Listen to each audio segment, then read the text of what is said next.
Yan, maraming salamat Bro Angel, no? So, dako naman tayo dito kay B. Ano kayang B to? Benedicto. Benedicto Imuan, bro.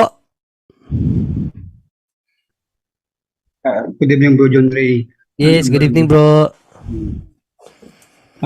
Meron lang ako kasing parang tinatrap na isang may programa na pastor sa YouTube na kung saan kasi niya kasi yung Holy Communion. So, meron daw silang Holy Communion kasi nga lang, symbolic lang. So, nung tinanong ko siya ngayon, paano po naging symbolic ang isang Holy Communion? So, pwede niya bang, sabi ko ngayon, pwede niya magbasahin ang John 6:54 ako. Kailan po sinabi ni Kristo na ito ay symbolic lamang? Diba sabi niya ako, whoever eats my body and drinks my blood has eternal life, and I shall raise him up in the last day. Oh, sabi ko, hindi po yan symbolic. Eh kung hindi symbolic yan, sabi sa akin, ibig sabihin kumakain kayo ng laman ni Kristo, di cannibal kayo.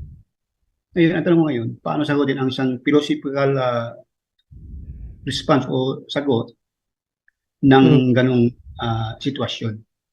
Oh. Mayroon ba tayo biblical verse na pwedeng ibangga sa ganong philosophical na sagot? Yes, kahit biblical lang bro, hindi na natin gamitan ng philosophical, no? Biblical lang, idirekta lang natin sa 54-55. Ang kumakain ng aking laman at umiinom ng aking dugo ay may buhay na walang hanggan at siyang aking ibabangon sa huling araw. Question, ito bang laman at dugo na pinapakain at pinapainom natin Panginoong Kristo, symbolikal ba to? 55, basahin natin sa 55. Sapagkat ng aking laman ay simbolikal, tunay. Bro, tunay nga. Tunay. So pag sinabing tunay, hindi yan simbolikal. Ang pangbangga niya sa akin kasi do you mean cannibal kayo, kinakain niya yung physical na laman ni Kristo? Yan nga ang nangyari dito sa 66 bro, na pag-anuan siya dito sa 66 dahil dito yung marami sa kanyang mga alagad ang nagsipagtalikod. Bakit? Sinabi ni Jesus sa 12, ang balik natin dito sa 64, datapwat may ilan sa inyong hindi nagsisampalataya sapagkat talastas ni Jesus buhat pa ng una kung sino-sino ang hindi nagsisampalataya. Anong talata ba yun? Yung inisip ng mga na pinapakain ng kanyang laman. Kaya nga hindi itong 66 bro, itong 66 na ito, no? Itong sa 66, dahil dito marami sa kanyang mga alagad ang nagsitalikod at hindi na nagsisama sa kanya. Bakit? Dahil doon sa sinabi niya na ipapakain ng kanyang laman.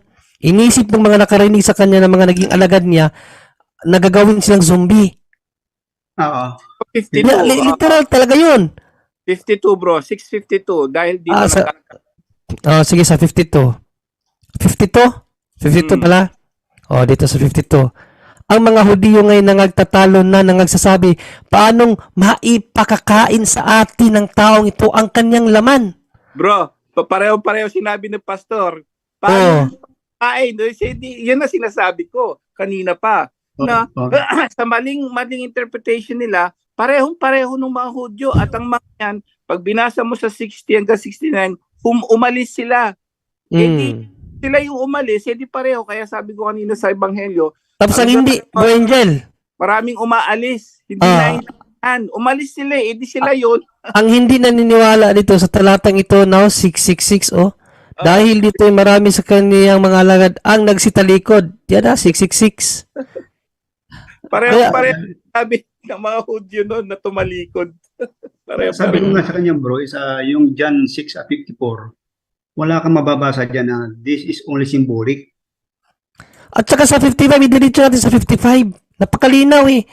Ano ba ang English ng tunay? Symbolic? Literal?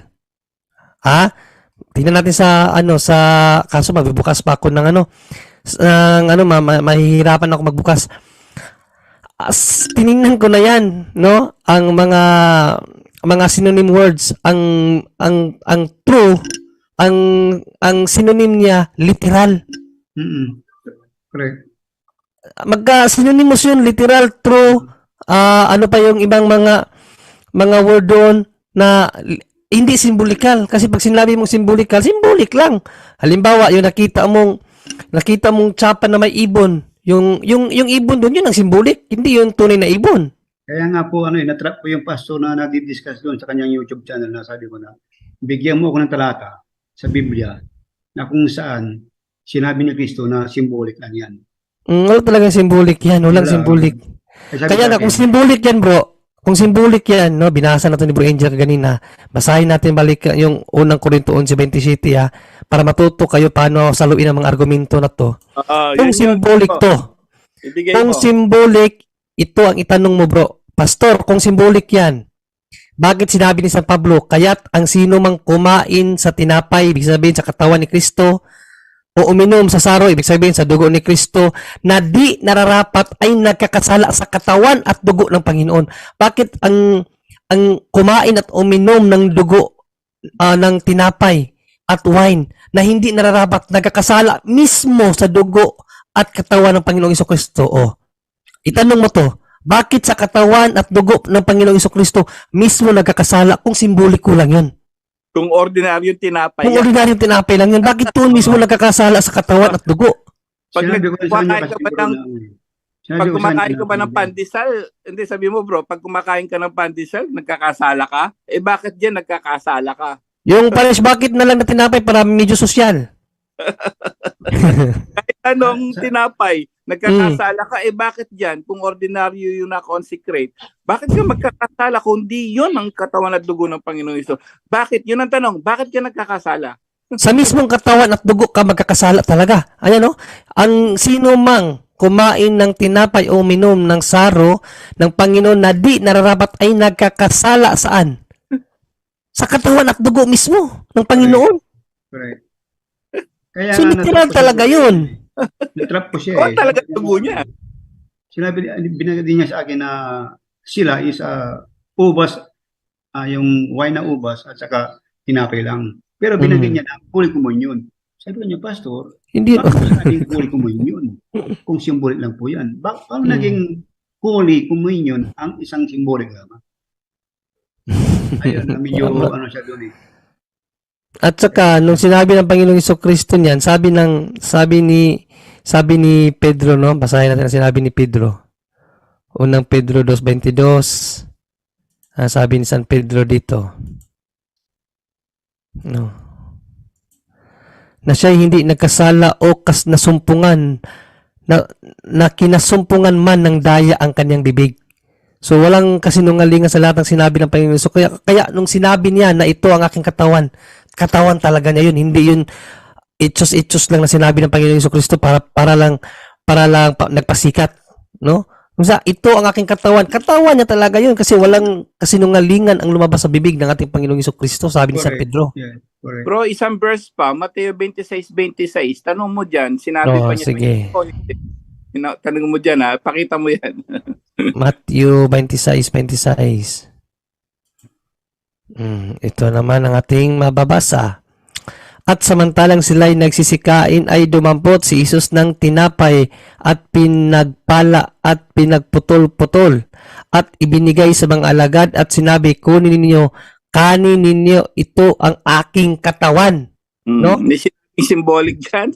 At dito makikita mo sa mo sa talata na ito, kumuha siya ng tinapay. Nung sinabi niya, ito ang aking, pag-aangkin niya talaga, ito ang aking.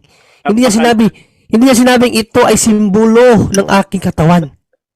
Ito ang aking. Talagang inano niya talagang inako niya na ito ay aking. Hindi niya sinabing ito ay simbolo lamang. Yes. Dalawang magkaibang bagay yun. Ang nagsabing simbolo, bro, sabi mo ikaw. Ang Panginoon, aking katawan, ikaw sinasabi simbolo, tama. Oo. Siyang minsan ako, i-invite itong pastor to ako, pumasok ka sa punto por punto. Oo, papasok siya dito para makita natin ang kanyang pagkapastor kung totoo ba talaga. Kaya nga, yun, tinatrap ko lang siya sa mga programa dahil marami siyang maling interpretation talaga sa Bible. Kaya yun. Kaya tinanong ko lang kung paano ko itrap yung mga philosophical sagot ng mga pastor. Kasi yung pag sinabi niyang cannibal kayo, pilosopo yun eh. Yun yun. Cannibal. Pag sinabing cannibal, ano ba ang akala ng mga Hudyo? Di ba? Di ba umalis ang mga Hudyo dahil inisip nila hindi sila cannibal? Kung ngayon, kung inisip mo na cannibal ka dahil pinapakain ka sa tunay na katawan ng Panginoong Jesucristo, ikaw yung tatamaan sa 666. John 66, nagsipagtalikod. Correct. Nagsipagtalikod sila eh. John 66. John 6:66, nagsipagtalikod dahil inakala nila na pagkakainin sila ng literal talaga na katawan. Literal talaga na katawan yun, no? Correct. Literal talaga na katawan. Kaya nga, nung nagsipagtalikod ang mga Hudyo, yung mga alagad niya, hindi talaga sinabi ng Panginoong Jesucristo, "Hoy, joke lang yun, balik kayo dito, simbolo lang yun." Yes. Hindi niya pinigilan. Bagkus, ano ang sabi niya? Lumingon sa mga apostol at sinabi, "Kayo din ba, iiwan niyo ako?" Di ba? Correct. Kung hindi yun literal, no? Kung hindi yun literal, bakit hindi niya pinigilan yung mga tao na, "Uy, joke lang yun. Kayo naman, masyado kayo, hindi na kayo mabiro." Walang ganun eh. Hinayaan niya kasi talagang pinapakain talaga ng Panginoong Jesucristo ang kanyang katawan kasi yun ang tinapay na nagbibigay buhay. At lastly, sinabi niya na do this, gawin niyo ito eh. bro, Sa at lastly, pagkakala- pwede mong Do this. itanong pa rin, maliban sa talatang ibinigay natin, lastly, pwede mo sabihin na yung bang katawan, yung bang mismong tinapay na sinabi ng aking katawan, imposible bang maging siya yon? Ayun po. Imposible bang maging siya yon? Na yung tinapay na yon, imposible. Sabi niya, ito ang aking katawan. Tanong, nagdududa ka ba na kaya niyang gawing katawan niya yon? Yes. Nagdududa ka? May sinabi simbolo? Wala. So ngayon, sabi ni Jesus, ito ang aking katawan. Tanong, pwede ba niya maging katawan yun habang hawak niya o hindi? Diyon ang nawala kasi sa mga sulputs na sekta. Bakit? Yes. Doon nagkakaproblema yung the mystery, yung mga misteryo ng Diyos. Kaya sabi ni Apostol Pedro diyan, kayo ba aalis ba? Sabi natin Panginoon. Ano sabi niya? Pag kami aalis, hindi man nila naiintindihan ng lahat ng yan. Pero tansinin mo, basta't naniwalat na nalig sila. Nagpira-pirasong tinapay sila, hindi basta-basta tinapay yun. Alam nila kasi, no, sinabing itong aking katawan, alam nila yun, kaya dapat gawin nila yun at consecrated sa kanila yun dahil sila yung mga bishop at pare. At sila hindi mga pare, ba't sila magko-consecrate? So, dun pa lang sa pagkapare, wala na sila. Yung founder nila, wala na sila. Gumawa ng Biblia, wala na sila. Napakaraming wala nila. Kaya, yun, mali-mali ang interpretation nila, bro. Yun lang, tanong mo yung sinabi niya ang aking katawan, imposible bang gawin niyang katawan yun, na hawak niya? Yun lang po, kapatid.